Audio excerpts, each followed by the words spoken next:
Sa ating pag-aaral ngayong gabi, babalikan natin ang pinakaunang pahina ng Biblia, ang pinakasimula ng lahat ng pasimula. Pag-aralan po natin ito mula sa Genesis chapter 1, verse 1 at verse 2. Ang mga salin ng Biblia na atin pong gagamitin sa Tagalog po ang Bagong ang Biblia, Ilang Revised Tagalog Popular Version, at New King James Version. In the beginning, dito po nagsimula ang Biblia.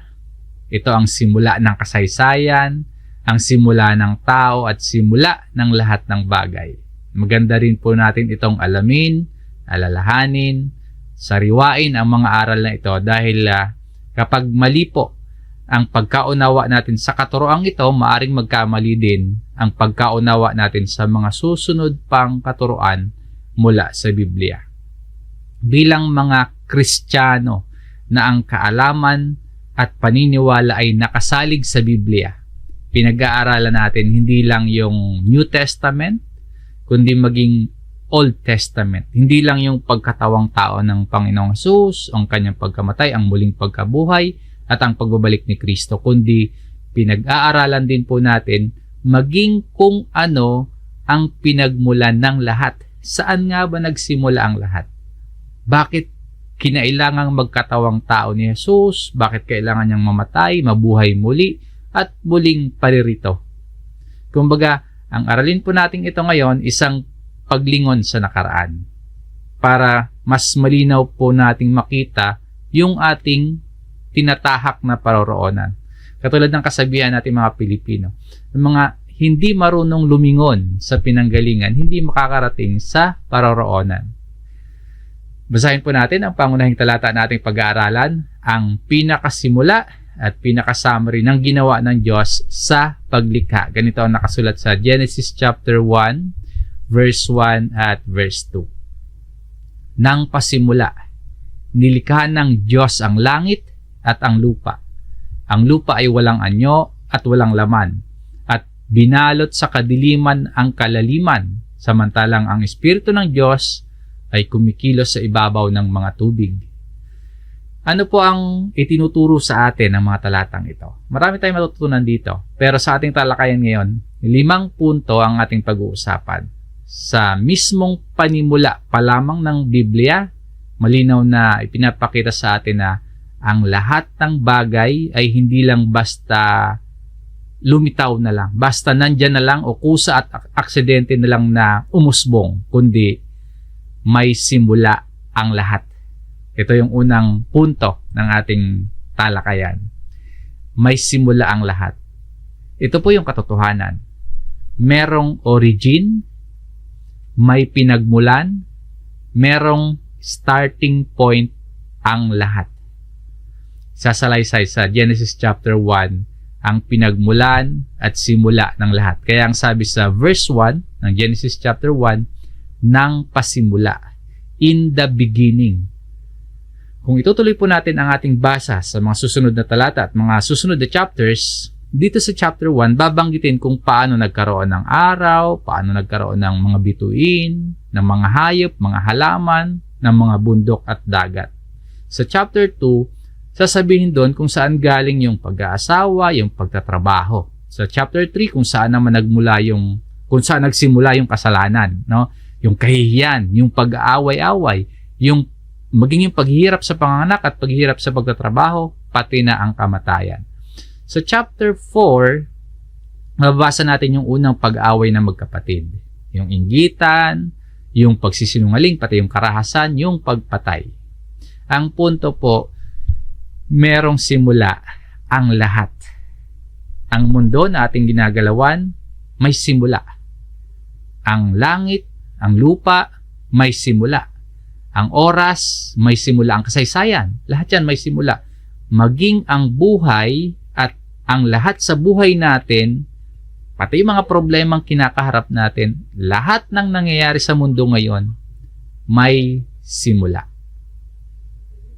Kung gusto nating maintindihan ang kahulugan ng mga bagay-bagay, kung gusto nating magkaroon ng kumpiyansa sa pagharap sa kinabukasan, kailangan po nating balikan ang simula ng lahat-lahat.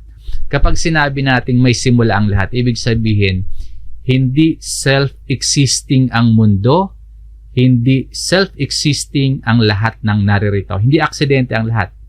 Sa madaling salita, hindi nangyari at nangyayari ang lahat ng walang dahilan. Hindi kusang nabuo ang mga bagay-bagay, kundi may pinagmulan. May nagsimula nito ng mga bagay-bagay.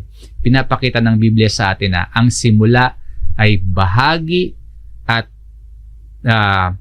parte ng pagkilos at plano ng Diyos. Ngayon, ilapat natin ito sa ating sarili o sa ating buhay, yung katotohanan yan. Kung ang lahat ay may simula, meaning ikaw o tayong lahat ay may simula, ibig sabihin, hindi tayo basta napunta na lang sa mundong ito. Hindi aksidente kung bakit isinilang tayo bilang tao, hindi tayo produkto ng pagkakataon lamang, hindi walang dahilan kung bakit tayo nasa ganitong kalagayan ngayon.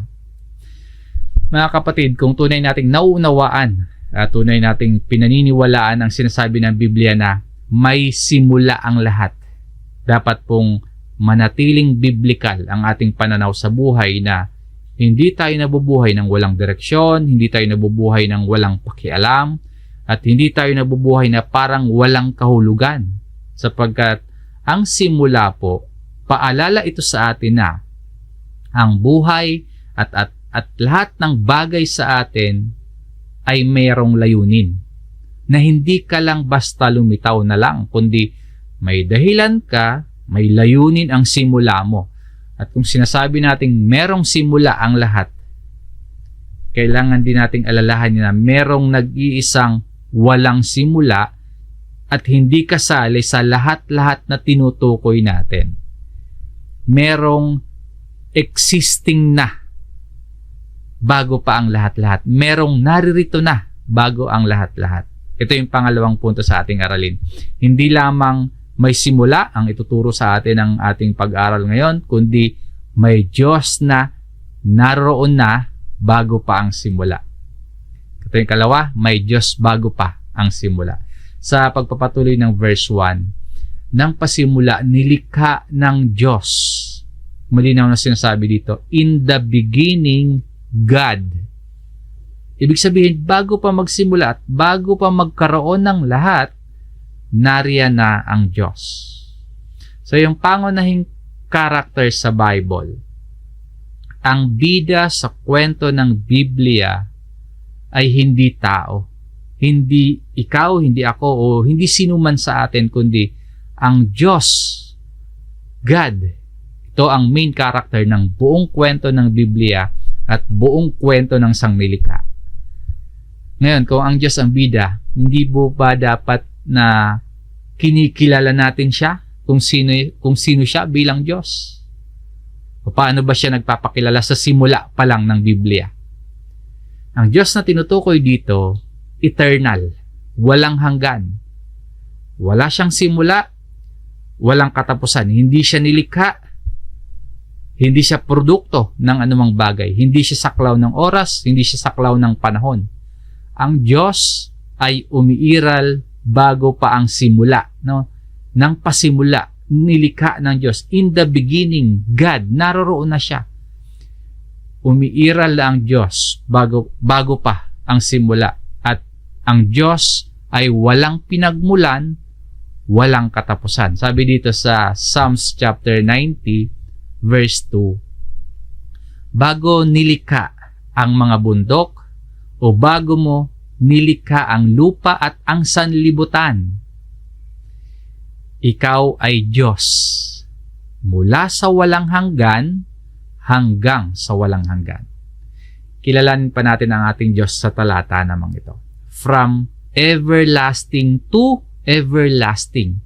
Ibig sabihin nito, hindi sakop ng oras, hindi sakop ng panahon natin ang Diyos. Kaya ang Diyos hindi siya nagbabago.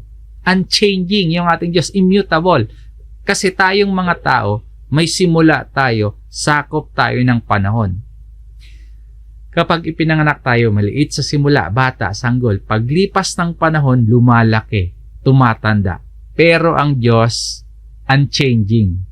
Hindi nagbabago sa anumang panahon, mula pa sa simula hanggang ngayon, hanggang sa darating pang panahon, ang Diyos ay hindi nagbabago. Kung ano ang Diyos noon, siya pa rin ngayon. He is the same God yesterday, today, and forever. Kaya po, anuman yung mangyari sa buhay natin, anuman yung mangyari sa paligid o sa mundo natin, na kahit pa maglaho ang lahat, ang Diyos mananatili. Habang ang lahat ng mga bagay may simula, lahat ng mga nalikha, lahat ng mga bagay may simula. Ang Diyos walang simula. Mula sa walang hanggan hanggang sa walang hanggan. Ano-anong katangian at pagkakakilanlan pa ang makikita natin kapag sinasabing ang Diyos ay mula sa walang hanggan? Kapag sinasabing ang Diyos ay hanggang sa walang hanggan, na naroon na siya sa pasimula pa lang. Ang ating Diyos, self-existent. Ibig sabihin nito, kung mula siya sa walang hanggan hanggang sa walang hanggan, walang lumikha sa ating Diyos. Walang nagbigay ng buhay sa Kanya. Ibig sabihin, self-sufficient din siya at independent.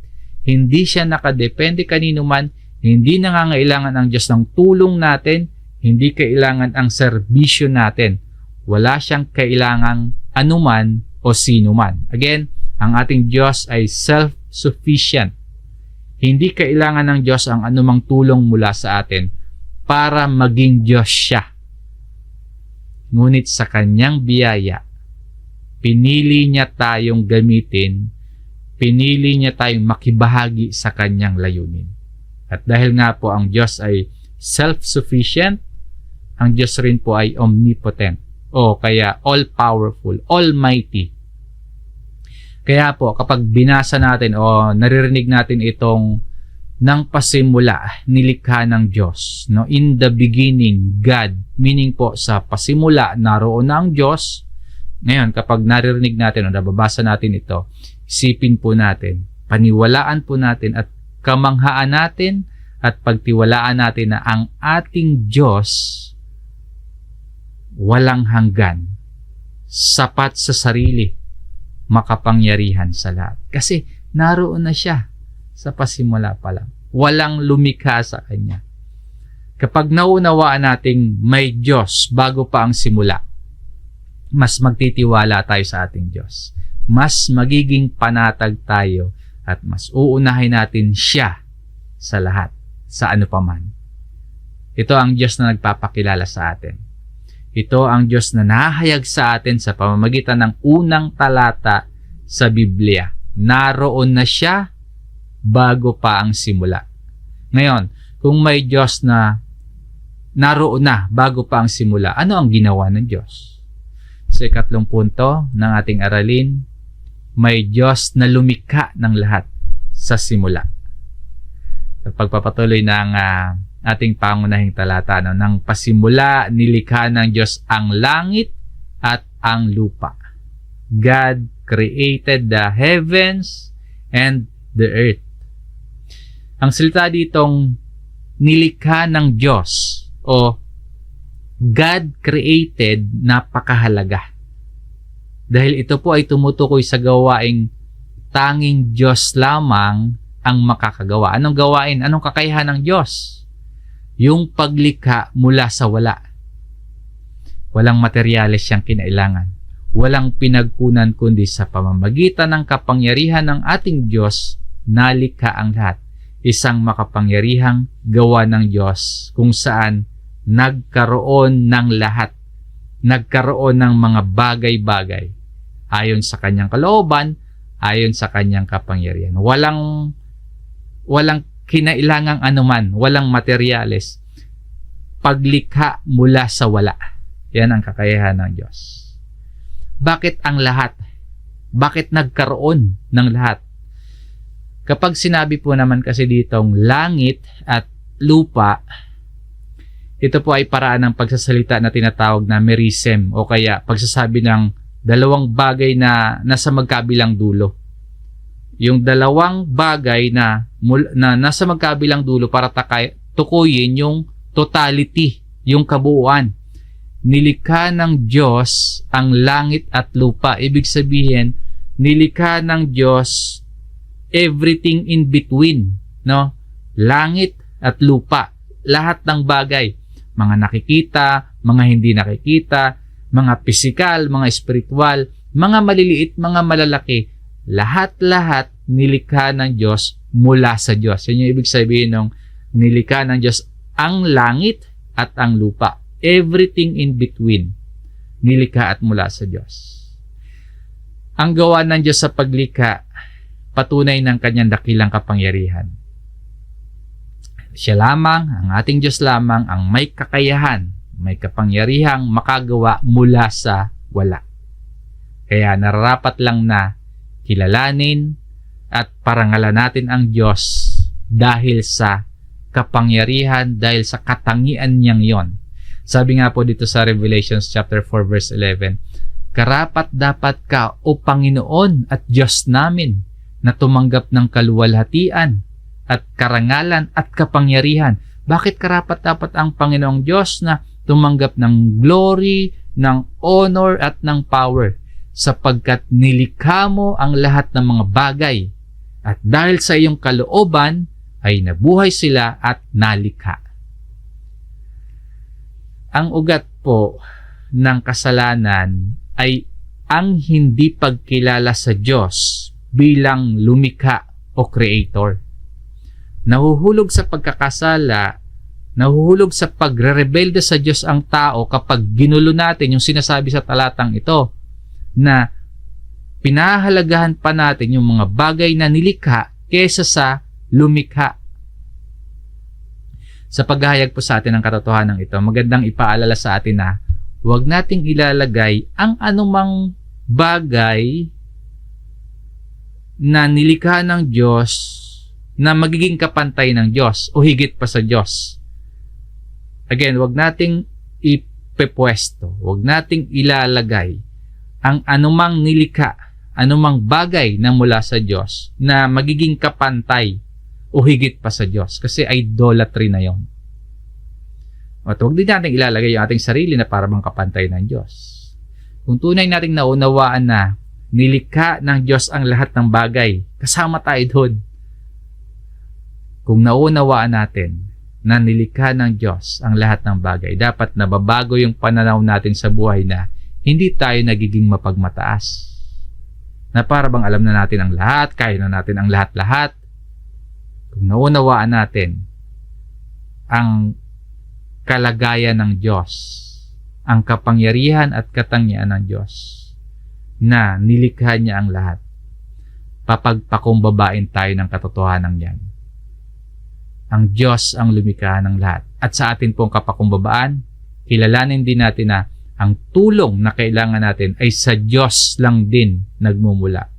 Kung naunawaan natin na sa Diyos nagmula ang lahat, na ang Diyos ang lumikha ng lahat, maunawaan din po natin na ang tulong na kailangan natin sa Diyos lang din nagmumula. Sinasabi po ng psalmist dito sa Psalms chapter 121 verse 2, ang saklolo sa akin ay buhat sa Panginoon, na siyang gumawa ng langit at lupa. So anong may pagmamalaka natin sa Diyos? Siya ang gumawa ng lahat, langit at lupa and everything in between. So anong ipagmamalaki natin sa Diyos? Papagpakumbabain tayo ng katotohanan ito. At ano po yung katatakutan pa natin? Ano pa yung ipag-aalala natin sa buhay kung alam at pinaniniwalaan nating merong Diyos na lumikha ng lahat? Sabi dito, my help comes from the Lord. Pero sa kabila ng katotohanan at katuroang ito, mahirap para sa marami sa atin ang magkaroon ng nananatiling lakas ng loob, lalo na kung ang nakikita natin ay kung ano yung sira sa buhay natin, kung ano yung kulang sa buhay natin. Kaya mahalagang ipaalala sa atin yung kasunod na punto o katotohanan ng itinuturo sa atin ng ating pangunahing talatang pinag-aaralan ngayon. Ito yung kasunod. Hindi pa tapos ang lahat sa simula. Sa paghayag sa atin ng katuruan at mga katotohanan na nagmumula sa Biblia, dapat pinapalakas nito yung ating loob dahil ang Diyos ang lumikha ng lahat. Pero pagkaminsan ang nakikita at tinitingnan at binibigyan pansin natin ay yung mga kulang, yung mga wala pa sa atin, yung mga sira sa kalagayan natin. Hindi pa tapos ang lahat sa simula. Kung may kulang, kung may sira, kung may hindi pa ayos sa kalagayan natin, ito naman yung tatandaan natin. Hindi pa tapos ang lahat sa simula. Nakita natin sa pasimula, nilikha ng Diyos ang lahat. Pero hindi pa kompleto, hindi pa tapos o hindi agad-agad natapos ang lahat sa simula. Ganito ang sinasabi sa verse 2. Ang lupa ay walang anyo at walang laman at binalot sa kadiliman ang kalaliman. Yung kawalang anyo o yung kawalang laman at binalot sa kadiliman, hindi po yan pagkakamali, hindi rin yan pagkukulang ng Diyos sa kanyang paglikha, kundi bahagi iyan ng proseso ng Diyos. Bago pa yung una sa 6 na araw ng paglikha ng Diyos, na mababasa natin sa verse 3, no, sa mga kasunod na talata. Isinasalarawan po dito sa verse 2 ang kalagayan ng lupa. Ang lupa, ano daw po? Walang anyo, walang hugis, walang laman, at walang liwanag na binalot sa kadiliman. Nagpapakita na hindi pa tapos. Simula pa lang. Naghihintay pa na magkaroon ng hugis, na magkaroon ng anyo, na magkaroon ng laman, at magkaroon ng liwanag. So bakit kaya ganito? Bakit sa simula ng paglikha ng Diyos, hindi pa tapos agad-agad? Maaring tinuturoan tayo ng isang mahalagang prinsipyo. Hindi agad ipinapakita ng Diyos ang final result, kundi dumadaan muna sa proseso mula sa walang laman at madilim at walang anyo tungo sa may kaayusan, may anyo, may liwanag. Marahil po kung ilalapat natin ito sa ating buhay, kung ilalapat natin ito sa mundo natin ngayon, sa bayan kinalalagay natin ngayon, na para bang may kulang, para bang walang anyo, parang walang laman, parang walang liwanag, maaalala nating hindi pa tapos ang Diyos sa buhay natin, sa paligid natin, sa mundo natin. Kung pakiramdam natin walang laman, magulo, mahirap yung kalagayan, madilim yung sitwasyon natin, hindi po yan yung ending. Hindi yan ang final result, kundi bahagi lamang iyan ng pasimula ng gagawin ng Diyos. Kaya magtiwala tayo sa proseso. May panahon ng paghihintay, may panahon ng pag-aayos. Sa pasimula, sa kawalang anyo, sa kawalang laman at kadiliman, hindi po iniwan ng Diyos ang kanyang sangnilikha. Ito yung ikalimang punto sa ating aralin. May Espiritu ng Diyos na kumikilos sa simula. Sa huling bahagi ng verse 2, ganito nakasulat. Samantalang ang Espiritu ng Diyos ay kumikilos sa ibabaw ng tubig. Ang salitang Espiritu rito, ruwa sa salitang Hebreo. Ginagamit din para tukuyin yung hangin o kaya hininga sa salitang Hebreo. Dahil ito ay ruwa ng Diyos, Espiritu ng Diyos. Tumutukoy talaga yan sa Espiritu ng Diyos. Ang aktibong presensya at kapangyarihan ng Diyos sa paglikha. Yan yung Espiritu ng Diyos. Ang larawan dito, ang Diyos sa pamamagitan ng kanyang Espiritu ay actively at work. No? Ang Diyos sa pamamagitan ng kanyang Espiritu namamahala. Yan yung imahe dyan. Nangangasiwa at involved sa kanyang ginagawa sa pasimula ng paglikha ng lahat. Nagbibigay anyo, nagbibigay liwanag. So yung salitang kumikilos naman was hovering, parang isang ibon na lumilipad sa ibabaw ng kanyang pugad. Nagbabantay, naghahanda, nag-aalaga, nakahandang kumilos. And the Spirit of God was hovering. Maring ang ibig sabihin niyan, may plano, may intensyon, may ginagawa ang Diyos sa pamamagitan ng kanyang Espiritu. Na kahit hindi pa literally nakikita, pero may nangyayari na. Kahit pa hindi literally nakikita, may nagaganap na ayon sa proseso at disenyo ng Diyos. Ibig pong sabihin, hanggat kumikilos ang Diyos, itong sangnilikha niya, itong creation project niya, simula noon sa pasimula hanggang sa ngayon, hanggat kumikilos ang Diyos, ang kanyang sangnilikha ay hindi magiging ghost project o kaya hindi abandoned project. Pagka minsan, literally hindi natin nakikita, pero kumikilos ang Diyos. Ang kanyang sinimulan, hindi iiwanan ng Diyos. Ito ay patuloy na inaayos at tinutupad ng Diyos ayon sa kanyang layunin, ayon sa kanyang kaparaanan. Kung kaya ng Diyos na magdala ng kaayusan mula sa kaguluhan sa pasimula, kaya din ng Diyos na baguhin ang buhay natin ngayon. So yung simula nating lahat, hindi yan aksidente. Ang buhay nating lahat at sitwasyon natin, hindi pa tapos. At ang Diyos ay hindi tumitigil sa pagkilos sa atin. Mga kapatid, sa Genesis chapter 1, verse 1 at itong verse 2, malinaw nating nakikita na may simula ang lahat. May Diyos bago pa ang simula.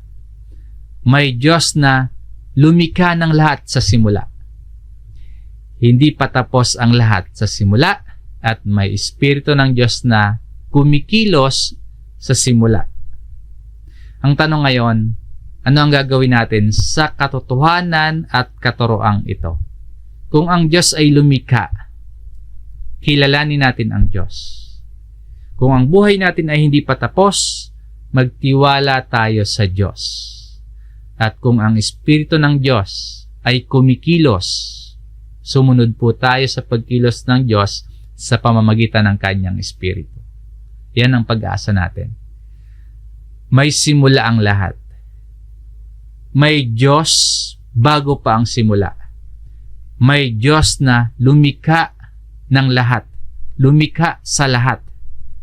At merong hindi pa tapos dahil merong Diyos na patuloy na kumikilos. Kaya po, makakaasa tayo na ang Diyos na walang simula at walang katapusan at Diyos na lumikha ng lahat, ang Diyos ay ang tatapos ng sinimulan niya. Hindi pa tapos ang Diyos. Sa paligid natin, sa buhay natin, sa mundo natin, sa bansa natin, sa lahat, makakita tayong sira-sira, kulang, madilim, may puwang, walang laman, sira at kulang-kulang ang buhay natin at mundong ito na nahulog sa kasalanan. Pero may pangako ang Diyos. Ano po yung pangako? Tatapusin niya ang sinimulan niya. Ganito po ang nakasulat sa Isaiah chapter 65 verse 17. Ang sabi ni Yahweh, Revised Tagalog Popular Version po ito. Ako ay lilikha ng isang bagong lupa at bagong langit. Ang mga bakas ng nakaraan ay ganap ng malilimutan. Ito yung katapusang ipinakita ng Panginoon kay Juan sa kanyang vision na the new heaven and the new earth. Mababasa natin sa Revelations chapter 21 verse 1. At nakita ko ang isang bagong langit at ang isang bagong lupa, sapagkat ang unang langit at ang unang lupa ay lumipas na at ang dagat ay wala na. Isang malinaw na alusyon sa Genesis chapter 1 verse 1 hanggang 2. Ang kalagayan ng nilikha ng Diyos hindi lang basta babalik sa kalagayan nito noong simula, kundi dadalhin ng Diyos ang lahat sa higit na mas maganda. Dadalhin ng Diyos ang lahat sa higit na mas mabuti, higit na mas maliwanag na kalagayan. Kailan po yon? sa katapusan ng lahat. Hindi po ibabalik ng Diyos ang mundo o ang sanlibutan o nilikha sa isang para bang bakanting lote o kaya sa walang anyo at walang laman. Hindi po ibabalik ng Diyos sa ganong kalagayan. Sa halip, gagawin ng Diyos na ganap na bago. Walang kasalanan, walang kamatayan, walang pagdadalamhati. Ganap na bago. Bagong langit, bagong lupa. Kaya po, anumang uncertainties ang ipinag-aalala mo ngayon, o anumang kawalan ang nararamdaman mo ngayon, o anumang kaguluhan at kakulangan ang kinatatakutan natin ngayon, ito po ang asahan natin. Tatapusin ng Diyos ang sinimulan niya. Patuloy at nagpapatuloy sa pagkilos ang Diyos. Tatapusin ng Diyos kung ano ang sinimulan niya. Sabi ni Apostol Pablo sa Philippians chapter 1 verse 6, ako'y panatag sa bagay na ito, na ang nagpasimula sa inyo ng mabuting gawa ay siyang magtatapos nito hanggang sa araw ni Jesucristo. Ang Diyos na nagpasimula, siya rin ang magtatapos. Kung paanong sa pasimula ng paglikha ay hindi agad naging ganap, hindi agad naging kumpleto ang lahat, ngunit itinuloy ng Diyos ang kanyang gawain hanggang sa magkaroon ng kaayusan, hanggang sa magkaroon ng kagandahan ng anyo ng lahat. Ganon din po sa ating buhay. Ang Diyos na nagpasimula ng kanyang gawa sa atin, patuloy na kumikilos sa atin at siyang magtatapos ng kanyang layunin para sa atin. Magtiwala tayo na hindi iiwanan ng Diyos ang kanyang sinimulan. Hindi niya pababayaan ang kanyang nilikha at mga ginagawa. Kahit may mga panahon po ng kaguluhan, kahit may mga panahon ng tila kakulangan at kadiliman, umasa tayo na itinutuloy ng Diyos ang kanyang gawain sa atin. Maaaring yung iba, hindi agad-agad natin nakikita. Pero umasa tayo na itinutuloy ng Diyos ang kanyang gawain sa atin. Sinimulan po natin ang ating pag-aaral sa simulang-simula, na simula ng Biblia, simula ng kasaysayan. Ngayon tatapusin natin sa talatang ito, Philippians chapter 1 verse 6, na nagsasaad ng katapusan ng lahat at tatapusin ng Diyos ang kanyang sinimulan sa araw ng ating Panginoong Jesucristo. So mga kapatid, hindi aksidente kung bakit nalikha tayong tao. Hindi aksidente yung narating at sitwasyon mo ngayon. Hindi aksidente at walang layunin ang kalagayan natin ngayon. Hindi rin aksidente kung bakit narinig natin na ipaalala sa atin ang mensaheng ito ng salita ng Diyos. Ang Diyos po na kumilos sa pasimula ay siya rin kumikilos sa buhay natin ngayon at hindi titigil ang Diyos hanggat hindi niya natatapos ang kanyang mabuting layunin sa atin. Nang pasimula, ang katotohanan ng salita ng Diyos na sa atin ngayon ay naipahayag. Ito po ay hindi para marinig lamang natin, kundi ito ay para ating paniwalaan sa buhay at sundin. Ang mga may pandinig ay makinig. Hanggang dito po ang ating aralin. Maraming salamat mga kapatid. Tayo po ay muling manalangin.